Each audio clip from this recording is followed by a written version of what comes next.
Hello, this is Denise of Something Beautiful Handcrafts.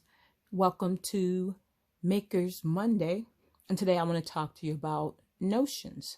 Notions for knitting, crocheting, spinning, and the fiber arts. First notion I'll talk about is my needle case. Now, I've been a seamstress pretty much from as far back as I can remember elementary school. So I do a lot of sewing.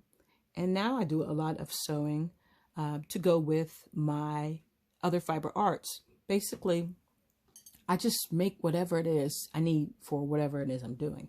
And I needed a place to keep my growing collection of knitting needles. Now, this case is about 18 inches long by 21 inches wide. It's pretty much a fat quarter. Several fat quarters here. And I really like it. The only thing I wish I had done from the beginning and I forgot was to add a flap over the top because sometimes the needles slide out if I turn it the wrong direction. But other than that, it's got two layers, two rows to put the shorter needles and crochet hooks in, and then these ones go all the way down to the bottom, these long ones right here. And it's sushi rolls. It is padded. And ties around like this. Next are the project bags. And actually, I did not bring a project bag with me, but I do have what's called a Dopp Kit. And so you kind of have an idea of what my project bags look like. This is a small one. If it were a project bag, it would fit about a pair of socks and the circular needles or double pointed needles to go with those socks. And basically what a Dopp bag is you see them more generally with men's shaving kits or men's grooming kits. It's a to-go bag for those grooming essentials. And of course, that's what I keep in this one, you know, the lip gloss, any face powder, hand lotion, just those little things that ladies like to carry.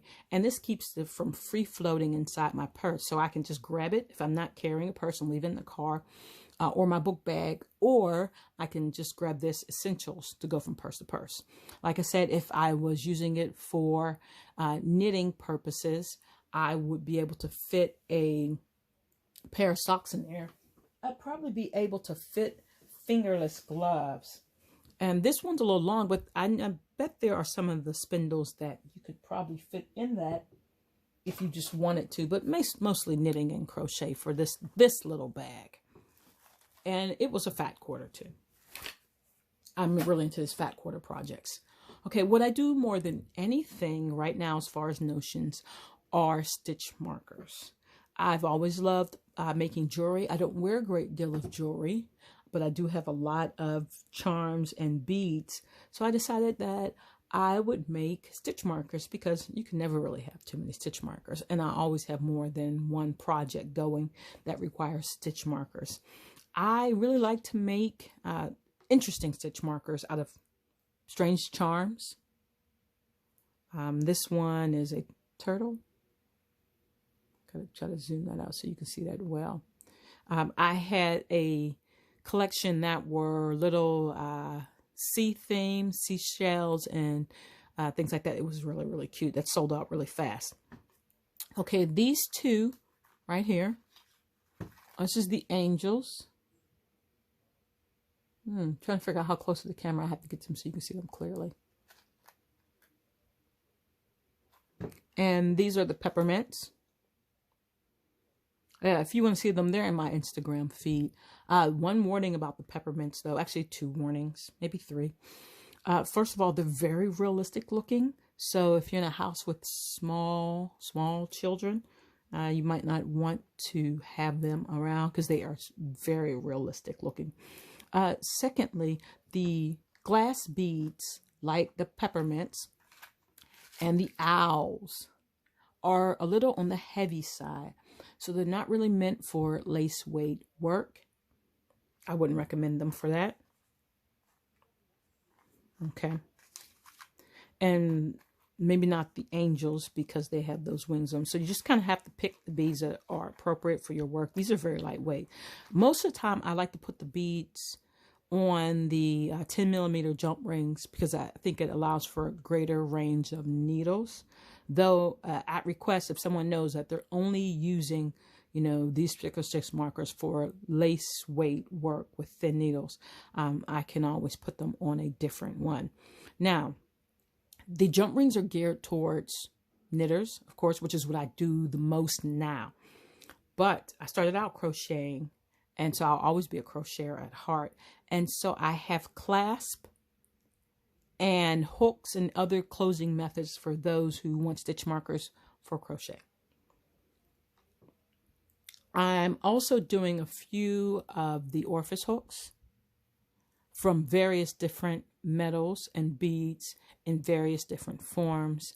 I have some out of copper wire, which I bend, and I'm not quite sure. The copper wire keeps falling off the table, but it's there somewhere. I really like the copper ones. I just like copper. That's just the way that is. Okay, so I have some out of polymer clay. And I used the polymer clay because I wanted to make my own beads. But woodworking is a little more complicated than I wanted to get into. So polymer clay seems like the next best thing to make some really cool beads from. Now, after that are the buttons. Of course, I just like to put decorative buttons as accents on my different projects. So I make the buttons out of polymer clay or from resin. Both of them allow me to mix and match and make whatever colors I want and give me, very different effects. I like them both. Ooh, there we go. The polymer clay ones have a little more weight to them than the resin ones do. And last, my newest notion that I've been working on is the wraps per inch. Now, if you don't know what a wraps per inch tool is, which I would say is primarily a spinner's tool, basically what you're doing is you're measuring the thickness of the yarn or single that you spun. You wrap it. Okay, I'm just say I wrap that whole thing. And what you're doing is you're counting how many wraps that you can fit properly in between the space. So this is an inch right here. And then based on how many wraps per that inch, you would estimate the weight of your yarn, whether it's going to be fingering or sport or DK or what have you. And this is just a quick and easy way to give an estimate, and there are ranges for the thickness of your yarn. On this particular guide, I don't really have room to put the estimate gauges in. So when I send him out, he'll be on a card, a nice sturdy card that will have the gauges and things on them. Okay, that's my collection of notions that I make and use in the fiber arts that I do. If you have any questions about any of these notions, you can always leave them in the comments, or you can always message me. If you would like to purchase any of the notions or see more variety of the ones that I have, you can visit my Etsy store. It's Something Beautiful Handcrafts. And I encourage you, if you're watching this on Instagram, visit my YouTube channel for more information on the fiber arts. Thank you very much. Have a great day.